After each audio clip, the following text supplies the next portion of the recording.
और डायरेक्टर साहब आपसे क्या चाहते थे और वो आपको क्यों हिरासा कर रहे थे और कब से?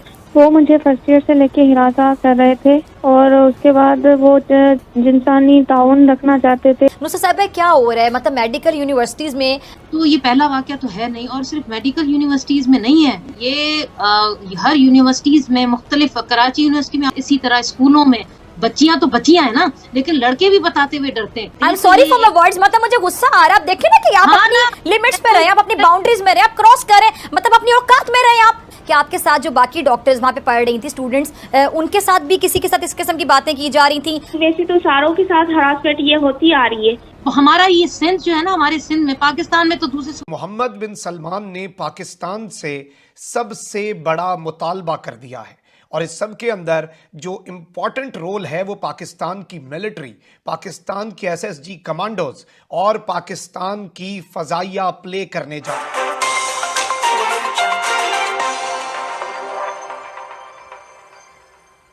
और धमाकेदार न्यूज़ के साथ।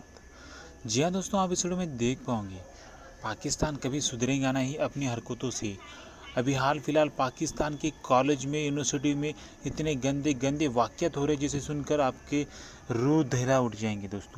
दोस्तों हाल फिलहाल पाकिस्तान के कॉलेज में जो लड़कियां हैं वो हिजाब में रहने के बावजूद भी पाकिस्तान के लड़कियों के साथ गंदी गंदी हरकतें करते जा रहे हैं पाकिस्तान के टीचर लोग, जिसे आज तक कभी टीवी पर दिखाया नहीं गया था और उन्हीं चीज़ों को छुपाया जाता था, लेकिन आज वो आखिर सामने आ ही गया दोस्तों, जिसमें पाकिस्तान मीडिया ने बताया है कि पाकिस्तान की जो लड़कियां हैं वो हिजाब में रहने के बावजूद भी उनके ऊपर क्या क्या अत्याचार किए जाते हैं।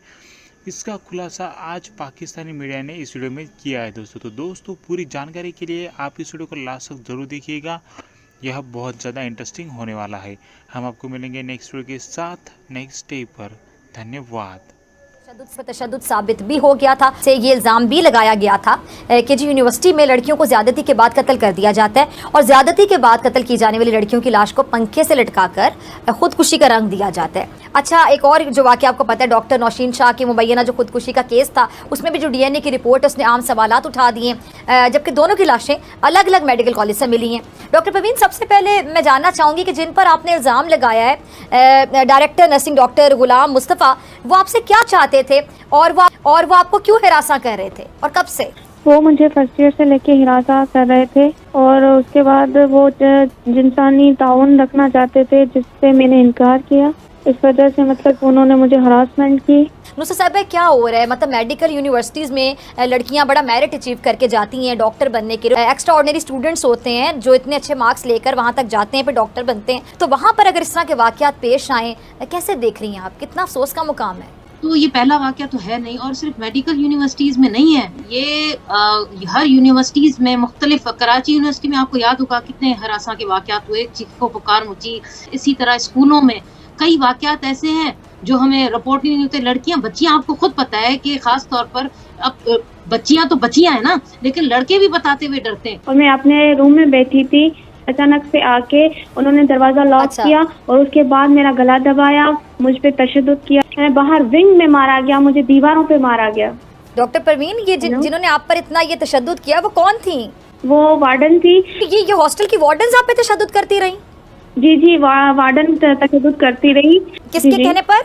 मुस्तफा राजपूत के कहने पर। मुस्तफा राजपूत कौन है? वो अच्छा, डॉक्टर गुलाम मुस्तफा जो है उनकी आप बात कर रही हैं, जो डायरेक्टर हैं। I am sorry for my words, मतलब मुझे गुस्सा आ रहा है। आप देखें ना कि आप अपनी लिमिट्स पे रहे, आप अपनी बाउंड्रीज में रहे, आप क्रॉस करें, मतलब अपनी औकात में रहे आप बच्चियों को हिरासा करने के लिए बैठे हुए डायरेक्टर की कुर्सियों पर। और डायरेक्टर साहब आपसे क्या चाहते थे? हम आपको कत्ल करवाएंगे, अगर आपने हमारी बात नहीं मानी और आपने अगर हमारी बात आउट की तो हम आपको कत्ल करवाएंगे। कि आपके साथ जो बाकी डॉक्टर्स वहाँ पे पढ़ रही थी, स्टूडेंट्स, उनके साथ भी किसी के साथ इस किस्म की बातें की जा रही थी? वैसे तो सारों के साथ हरासमेंट ये होती आ रही है। वो लड़कियां इस वजह से चुप है क्योंकि मतलब बोला जाता है कि आपकी एडमिशन कैंसिल हो। बहुत अजियतनाक इन्होंने ये लम्हे देखे ना, खौफ, माँ बाप के लिए अलग अजियत, पूरी दुनिया में जग हंसाई अलग, और जिस तरह लटकती हुई लाशें हमने देखी हैं, हमारे कलेजे इस वक्त छलनी है कि वो बच्चियां पढ़ने के ख्वाब लेकर गई थी और वहां पर उनके साथ जो हशर हुआ। तो हमारा ये सिंध जो है ना, हमारे सिंध में, पाकिस्तान में तो दूसरे सूबों में भी हो रहा है, लेकिन मैं चूंकि यहाँ से बिलोंग करती हूँ, हमें इन जैसे वाकयात को देखते हुए अब तो बड़ा सब कोई डरने लगा अपनी बच्चियों को यूनिवर्सिटी भेजते, यूनिवर्सिटीज हॉस्टल्स भेजते, बिल्कुल। खुदा न खास्ता क्या असर होगा। कराची यूनिवर्सिटी में ऐसे मोहम्मद बिन सलमान ने पाकिस्तान से सबसे बड़ा मुतालबा कर दिया है और इस सब के अंदर जो इम्पॉर्टेंट रोल है वो पाकिस्तान की मिलिट्री, पाकिस्तान के एसएसजी कमांडोज और पाकिस्तान की फजाइया प्ले करने जा रही हैं। और इंटेलिजेंस के हवाले से भी पाकिस्तान की दुनिया में बेहतरीन इंटेलिजेंस एजेंसी आईएसआई की तरफ से क्या कुछ चाहिए, क्या कॉपरेशन चाहिए और क्या मुतालिबात की एक फहरिस्त, और हालिया दिनों के अंदर भी किस तरह से सऊदी अरब के लिए थ्रेट्स बढ़ रहे हैं, अमेरिका किस तरह से हाथ कर चुका है और चीन के करीब पहुंच रहा है सऊदी अरब। लेकिन इस कुर्बत के अंदर पाकिस्तान से किस तरह कुर्बत बढ़ाना इंपॉर्टेंट है, इस हवाले से भी बड़ी अहम तरीन डिटेल्स, ये बातें क्या हो रही हैं, कहाँ से ये दावे हो रहे हैं, इस वक्त खबर क्या है, इसमें हकीकत क्या है, मैं ये सारी डिटेल्स आपके सामने रखूंगा। लेकिन उससे पहले मैं आपको ये बता दूं कि कुछ चीज़ें हैं जिन्हें समझना ज़रूरी है और जो माहौल है और किस तरह से तारीख में भी पाकिस्तान और सऊदी अरब के दरमियान जो सिक्योरिटी रिलेशंस हैं, जो मिलिट्री के एतबार से, जो फौजी एतबार से ताल्लुकात हैं, उनकी एक छोटी सी तारीख जो है वो मैं आपके सामने रख देता हूँ।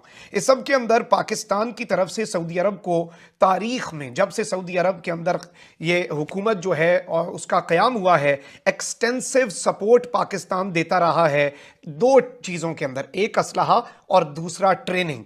और 1970s के बाद से Pakistani soldiers have been stationed in Saudi Arabia to protect the kingdom. Pakistan के फौजी सऊदी अरब के अंदर स्टेशन रहे हैं और सऊदी अरब के अंदर जो मुक़द्दस सरजमीन है उसकी हिफाजत और उसकी सॉवरेनिटी को यकीनी बनाने की प्लेज पाकिस्तान कर चुका है। और जाहिर बात है ये सऊदी अरब के लोगों की हिफाजत नहीं है, ये आले सऊद की हिफाजत नहीं है, लेकिन ये मजहबी फरीज़ा समझकर पूरी पाकिस्तानी कौम, 23 करोड़ कौम जो है वो सबसे आगे आगे होगी। इसमें मैं आपको ये बताऊं कि पाकिस्तान जो है वो सऊदी अरब के सोल्जर्स और पायलट्स को टॉप लेवल की ट्रेनिंग भी देता आया है। और फाइटर पायलट्स जो हैं, नाज़रीन कराम, मैं आपको ये भी बता दूं, पाकिस्तान एयरफोर्स के, उन्होंने तारीख में 1969 में रॉयल सऊदी एयरफोर्स के जहाज उड़ाए थे और उसके बाद जो कि साउथ यमन से एक इंक्लूजन की कोशिश की जा रही थी, सऊदी अरब पर हमले की कोशिश थी, उसे नाकाम बनाया था। यानी इनके पास उस टाइम जहाज तो थे लेकिन प्रोफेशनल कैपेबिलिटीज नहीं थी। और इस सब के अंदर जो मुख्तलिफ चीज़ें थीं, यमन के बॉर्डर को महफूज बनाने के लिए भी पाकिस्तान का जो आर्मी की इंजीनियरिंग कोर है उसने उस टाइम बड़ी मदद दी। 1970s और 1980s के अंदर जो ईरान इराक वॉर चल रही थी, तकरीबन 20,000 पाकिस्तानी सोल्जर्स जो हैं उन्हें सऊदी अरब के अंदर KSA, kingdom of Saudi Arabia के अंदर स्टेशन किया गया। और इस सब में मैं आपको ये भी बता दूं कि सऊदी अरब इससे पहले भी निगोशिएट कर चुका है पाकिस्तान से खरीदने के लिए बैलिस्टिक मिसाइल जो कि कैपेबल हैं न्यूक्लियर वॉर हेड्स कैरी करने के। इसके साथ ही साथ सऊदी अरब जो है उसके ऊपर बड़ी ये इल्ज़ामात भी लगते हैं कि सऊदी अरब ने पाकिस्तान के न्यूक्लियर प्रोग्राम को सीक्रेटली बेसिकली फंड किया था। और सऊदी अरब जो है वो पाकिस्तान से, अभी भी ये बात हुई और अभी रिसेंटली 1-2 हफ्ते पहले एक फ्रेंच जरीदे ने यह कहा कि पाकिस्तान की